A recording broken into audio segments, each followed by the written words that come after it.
ako. Paalam kasi hindi mo pa nga tinatapos yung Ayan, lagot ka. pagkain, nagugutom na ako. Ano ba yung nahanda mo? Chicken Shanghai. Chicken Shanghai. Wow. O paano ba yan? Ano bang mga... Alam mo, interested ako dyan kasi hindi ako marunong magbalot ng lumpia. Oo. Talaga ba? Hindi talaga ako marunong. Laging, pag pinrito mo na nababasag. Ate, si Sir Jigo nung nagtuturo sa akin nito. Tinuruan ka niya? Buti ka pa tinuruan niya ako hindi. Ay, wala ka daw lagi. Tuwing daw darating ka, lalabas siya. Kaya Hindi, ako baka na lang. pakating dadating ako, aalis siya sa... Hindi niya ako gusto makita. Gusto mo ba, Ate Angel? Sige, na turuan kita? mo ako. Sige. Pero dapat alam mo muna yung mga recipe nito. Ano ba? Meron Chicken? to- Yes. Pero yung chicken na ginamit ko dito, ground chicken. Oo, pinatagtad ko sa palengke. Oo, Tapos okay. meron din niyang patatas para may extender.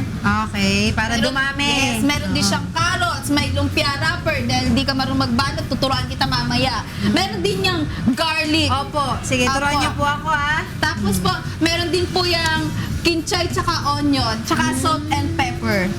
Gusto mo ba malaman kung paano ginagawa? Madali Sige, lang po, paano? ate.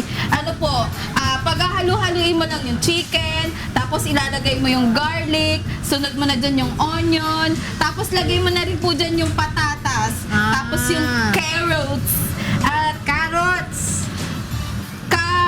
Yun. carrots, tapos yung kinchay. Tapos, ano pa nilagay ko? Ay, naglagay ako ng itlog kasi baka mabuhaghag siya. Tapos yun po. Naglagay Tapos din po. halu-haluin lang Opo, yan. tapos po yung salt and pepper po. Oo, nakikita ko nga si Diego tsaka yung mama ko ganyan gumawa ng lumpia. Opo, dapat gumagawa rin po kayo niyan, ate. Hindi, okay lang, kakainin Opo. ko na lang. Tapos po, pag nahalo-halo na po yan, mag-aano na po yan, ate, tsaka mo na po yan ibabalot sa lumpia wrapper. Di ba yung nilalagyan pa ng tubig-tubig yun? Nakikita ko yung Opo, mama ko ate, dati ginagawa. para po maano siya, masarado siya.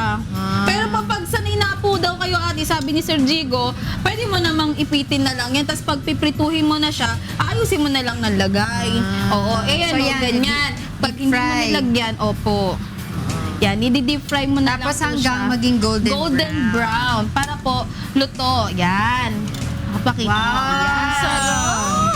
Wow! Ayan, ito ate. dahon ng saging. Nagpaalam ka ba sa kapitbahay? Kinuha mo? Naku, opo, ate, bago umalis si Kikay, kinuhaan niya ako. Okay, very good. Ayoko lang Ayan, hindi ate. nagpapaalam, ha? Opo. Okay, sige. Ate, Okay na ba? May sauce ka ba Kain niyan? na tayo. Masarap yung may sauce, di ba, Tals? ate, ketchup lang. Sige, okay lang. Kumuha ka ng Okay lang. ketchup. Sweet and Ako na sour, dyan. o, diba? Ito po.